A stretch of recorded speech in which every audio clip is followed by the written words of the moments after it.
নলবাৰীৰ বৰখানাজান গাঁৱত বন্য হাতীৰ তাণ্ডৱ।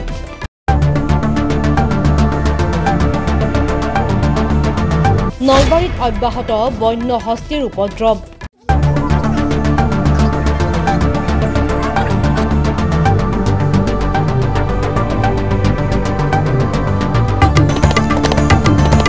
এক প্ৰকাৰ নলবাৰীৰ উত্তৰ অঞ্চলৰ গয়া ৰাইজৰ নিদ্ৰা হৰিছে বন্য হস্তীয়ে। আপুনি অকলে থাকে?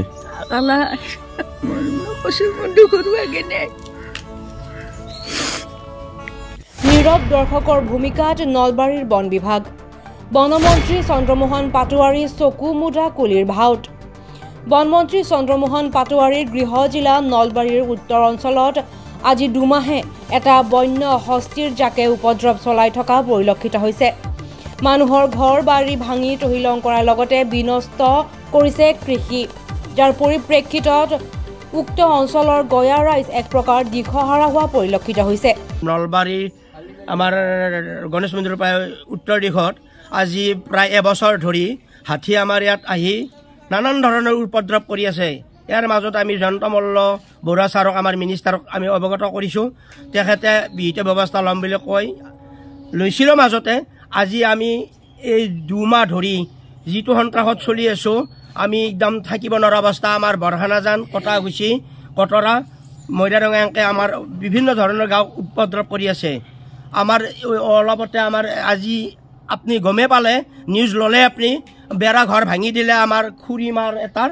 আপুনি দেখিছে আমাৰ বৰখানাজানত আজি উপদ্ৰৱৰ যিটো পৰিসীমা হৈছে ভাবিব নোৱাৰা। আজি 7 দিন আগত আমি আমাৰ ৰেঞ্জাৰ পৰিস্মিতা বাইদেউ নেকি তেখেতৰ নাম, তেখেতক মই নিজে ফোন কৰিছিলোঁ।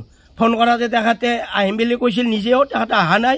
আৰু বন বিভাগৰ 2জন নে 3জন মানুহ পঠাই দিয়ে, দি পেলাই হাতীকেইটা 2-4টা পাট্টা বোমা মাৰি যাব দিয়ে। তাৰপাছত আৰু কোনো কাণ সাৰ নাই। আমি অৱগত কৰিছিলোঁ। মই আমাৰ পৌৰ সভাপতি আমাৰ ৰবীন দাস ডাঙৰীয়াৰ থ্ৰু দি মই ডিচিকো অৱগত কৰাইছিলোঁ। আৰু তেখেতে থ্ৰু দি আমাৰ DFO ছাৰক মাতি আনি ডিচিকোত মিটিং কৰাবলৈ গম পাইছোঁ। কিন্তু আজি পৰ্যন্ত কোনো ধৰণৰ আমাৰ এই হাতী খেদাৰ ব্যৱস্থা লোৱা নাই। প্ৰতিটো মুহূৰ্তত ভয় শংকাত জীৱন অতিবাহিত কৰিবলগীয়া হৈছে। উক্ত অঞ্চলৰ বিভিন্ন ঠাইৰ লগতে এইবাৰ বন্য হস্তীৰ তাণ্ডৱৰ ঠাই বৰখানাজান। নলবাৰীৰ বৰখানাজান গাঁৱত বন্য হস্তীৰ তাণ্ডৱত অতিষ্ঠ গয়া ৰাইজ। বন্য হাতীয়ে ভাঙিলে অসহায় বৃদ্ধাৰ ঘৰ, তছনছ কৰিলে গছ গছনিকে ধৰি কৃষি, যাৰ বাবে খঙত অগ্নিগৰ্ভা হৈ বনমন্ত্ৰী আৰু বন বিভাগক তীক্ষ্ণ সমালোচনা কৰিছে ৰাইজে। কেৱল ফটকা ফুটাই বন্য হস্তী খেদিবলৈ পৰামৰ্শ বন বিভাগৰ। যিটো আমি নলবাৰী জিলাৰ আমাৰ চন্দ্ৰমোহন পাটোৱাৰী আমাৰ ফৰেষ্ট মিনিষ্টাৰ, তেখেতে আজিকালি কোনো কাণ সাৰ দিয়া নাই। গতিকে মই আজি এই চেনেলৰ যোগেদি মুখ্যমন্ত্ৰী ডাঙৰীয়ালৈ এটা আহ্বান জনাইছোঁ, যাতে তেখেতৰ এই যিবিলাক মিনিষ্টাৰ আছে, নিষ্ক্ৰিয় মিনিষ্টাৰ, একেলগ অৱসান ঘটাই ভাল ভাল মিনিষ্টাৰ প্ৰয়োগ কৰি বন বিভাগটো যাতে জাগ্ৰত কৰে। আৰু আমি বন বিভাগ ফোন মাৰিলে তেখেতে কয় আমাৰ ষ্টাফ নাই, 3জন বা 4জন ষ্টাফ আছোঁ, আমি যাই কি কৰিম। গতিকে মুখ্যমন্ত্ৰীলৈ মই এইটোৱে বিনম্ৰ আহ্বান, যাতে তেখেতে এই ফৰেষ্ট ডিপাৰ্টমেণ্টটোক কিছুমান কৰ্মী আমাৰ নলবাৰী অফিচত নিয়োগ কৰক আৰু হাতী খেদাত সহায় কৰিব বুলি মই বিনম্ৰ আহ্বান জনাইছোঁ মুখ্যমন্ত্ৰীলৈ। এতিয়া মোৰ বিনম্ৰ অনুৰোধ। উপায় অন্তৰ নাপাই বন্য হাতীক খেদি পঠিয়াবলৈ মুখ্যমন্ত্ৰীক আহ্বান ৰাইজৰ। কালি বন্য হাতী আপোনাৰ ঘৰৰ অনিষ্ট কৰিছিল, আপুনি আছিলে? মই নাই, কালি গমাই ঠিক গৈছিলোঁ।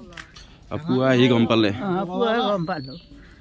কি এতিয়া হাতীৰ বহুত দিন ধৰি এনেকুৱাকে? বহুত দিন তোমাৰ এতিয়া আকালৰে মই ইয়াতে থাকোঁ কেনেকৈ? আপুনি অকলে থাকে? অকলে কৈছোঁ বন্ধু কৰিব কেনে।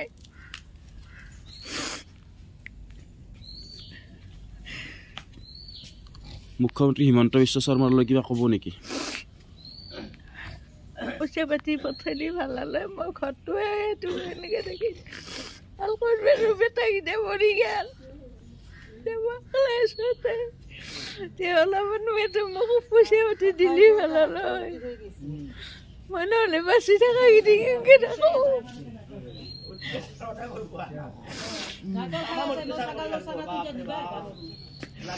আমাৰতো বিশ্ব শৰ্মাই অলপমান মোক উপকাৰ কৰা, নহ'লে মই এতিয়া থাকিব নোৱাৰোঁ। আপুনি যদি মোক অলপমান পইচা পাতি পঠাও হয় মই অলপমান কেইদিনমান থাকিব পাৰিলোঁ।